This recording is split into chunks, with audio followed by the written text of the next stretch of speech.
Hello dear students, नमस्ते। Basics of electrical engineering आज हम बात करेंगे डिवीजन रूल के बारे में, जिसमें हम करंट डिवीजन रूल और वोल्टेज डिवीजन रूल के बारे में समझेंगे।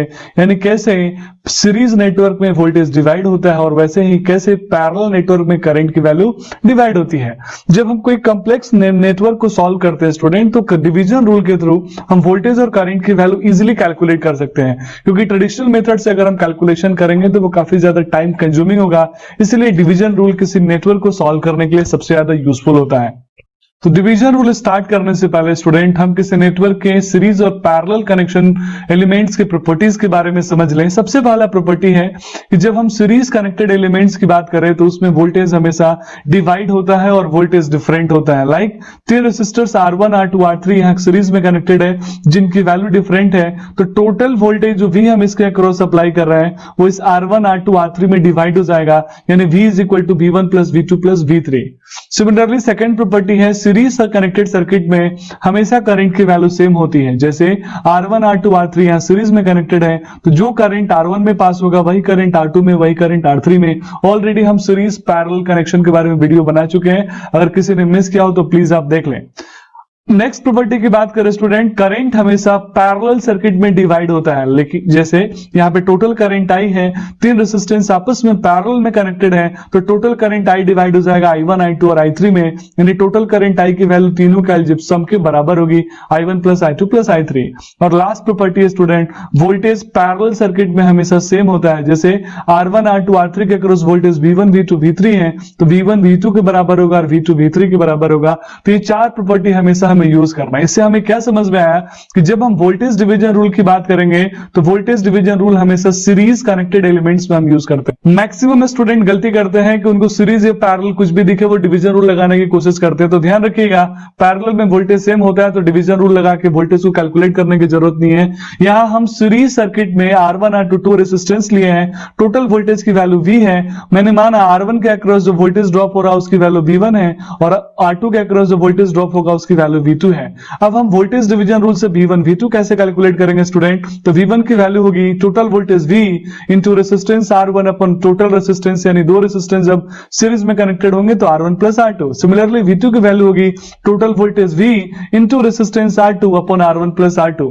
तो आइए स्टूडेंट हम इसको डिटेल में समझते हैं और मैं आपको ट्रिक भी बताऊंगा कि कैसे हम याद रखेंगे इस वोल्टेज डिवीजन रूल के रिजल्टेंट वैल्यू को। तो टोटल वोल्टेज V को हम यहाँ V1 और V2 में डिवाइड कर रहे हैं स्टूडेंट, R1 R2 रेजिस्टेंस में। ओम्स लॉ का इक्वेशन सबको याद होगा, V equal to R into I। अगर मैं I को कांस्टेंट रखता हूं तो V is proportional to R, means V1 proportional to R1, V2 proportional to R2। तो स्टूडेंट ट्रिक ये है कि जब हम V1 को कैलकुलेट करेंगे तो टोटल वोल्टेज V आप लिखेगा divided by R1 plus R2 V1 में भी। Similarly V2 equal to total voltage V divided by R1 plus R2। अब क्वेश्चन ये है, ये तो दोनों पोर्शन V1 और V2 के लिए सेम है। अब क्वेश्चन ये है यहां किससे मल्टीप्लाई हम करेंगे? तो मैंने बोला ना वोल्टेज डिवीजन रूल के लिए V1 प्रोपोर्शनल टू R1 और V2 प्रोपोर्शनल टू R2, तो V1 के लिए आप यहां पे R1 से मल्टीप्लाई कर देंगे और V2 के लिए आप यहां से R2 से मल्टीप्लाई कर देंगे।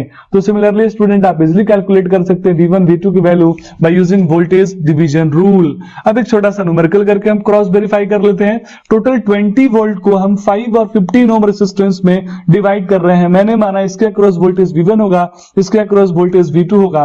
तो V1 इक्वल टू ऑलरेडी मैं आपको फॉर्मूला बता चुका हूं, टोटल वोल्टेज V मैंने मान लिया, इसके अक्रॉस रेजिस्टेंस R1 मैंने 5 ओम और R2 की वैल्यू 15 ओम मान लिया। तो total voltage V into R1 अपर R1 प्लस R2, क्योंकि V1 है तो R1 होगा। ट्रिक याद रखिएगा। तो V1 equal to total voltage 20, R1 की वैल्यू 5 और 5 प्लस 15 यानी टोटल रेजिस्टेंस 20, तो 20 से 20 कैंसिल हो जाएगा, यानी V1 की वैल्यू आ गई 5 वोल्ट। सिमिलरली जब हम वोल्टेज अक्रॉस रेजिस्टर 2 कैलकुलेट करेंगे V2, तो total voltage V into V2 से तो R2 होगा, तो V इंटू R2 अपन R1 प्लस R2, तो 20 इंटू 15 R2 की वैल्यू है R1 प्लस R2 यानी 5 प्लस 15, तो 20 से 20 कैंसिल हो जाएगा, फाइनली आंसर हो जाएगा 15 वोल्ट। तो इस तरीके से हमने V1 और V2 को कैलकुलेट कर लिया। अब स्टूडेंट हम करंट डिवीजन रूल को समझे। मैं पहले ही बता चुका हूं कि पैरेलल सर्किट में करंट डिवाइड होता है और वोल्टेज सेम होता है। तो जब भी आप करंट डिवीजन रूल अप्लाई करेंगे ध्यान रखेंगे circuit must be connected in parallel. जैसे यहाँ टोटल करंट I सर्कुलेट हो रहा है R1 और R2 में, जिसकी वैल्यू I1 और I2 है, जिसको मुझे कैलकुलेट करना है। तो I1 और I2 कैलकुलेट करना है तो just like voltage division rule, total voltage की जगह पे टोटल करंट लिखेंगे और नीचे R1 प्लस R2 यानी टोटल रेजिस्टेंस लिखेंगे। I2 equal to I into R1 plus R2। अब इसका ट्रिक क्या है स्टूडेंट? ओम ओम्स लॉ सबको पता I equal to V upon R।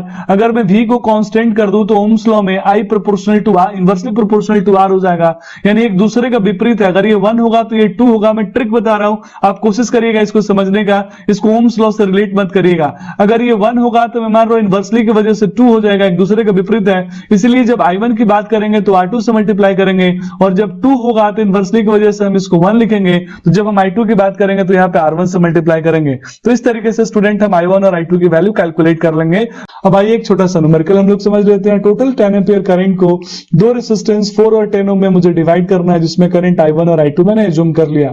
As I know I inversely proportional to 1 upon R, जो V constant होगा तो यहां से मेरे पास फॉर्मूला बन जाएगा I1 equal to total current I into R2, 1 के लिए 2 क्योंकि इनवर्सली प्रोपोर्शनल ट्रिक बताया था, और कैसे आया था वो भी समझा दिया। तो I1 equal to I into R2 upon R1 plus R2, तो 10 इंटू 6 अपॉन 4 प्लस 6, क्योंकि R2 की वैल्यू 6 ओम है और टोटल 6 प्लस 4 यानी 10, यानी 10 से 10 कैंसिल हो जाएगा। फाइनल आंसर हो गया I1 की वैल्यू 6। तो इस तरीके से स्टूडेंट हम डायरेक्ट I2 को भी कैलकुलेट कर सकते हैं, जैसे I2 इक्वल टू हो जाएगा I into R1 upon R1 plus R2, मैंने ट्रिक से बता दिया था। तो यहाँ I2 है तो यहाँ पे 1 होगा, टोटल करंट है 10, R1 की वैल्यू है 4 ओम, तो 4 अपॉन 4 प्लस 6 यानी 10 से 10 कैंसिल 4 एम्पियर। ऐसे भी स्टूडेंट इनवर्सली प्रोपोर्शनल होने की वजह से जब रेजिस्टेंस की वैल्यू जिसमें कम होगी करंट उसमें ज्यादा होगा। यहाँ 4 ओम का रेजिस्टेंस था तो करंट 6 ओम का था, 6 एम्पियर का, और यहाँ 6 ओम का रेजिस्टेंस था तो करंट 4 एम्पियर का। तो इस तरीके से स्टूडेंट हम सीरीज और पैरेलल कनेक्टेड सर्किट में हम करंट और वोल्टेज डिवीजन रूल लगा सकते हैं। हम सीरीज कनेक्टेड सर्किट में वोल्टेज डिवीजन रूल लगाएंगे और पैरेलल कनेक्टेड सर्किट में करंट डिवीजन रूल। होप आपको वीडियो समझ में आया।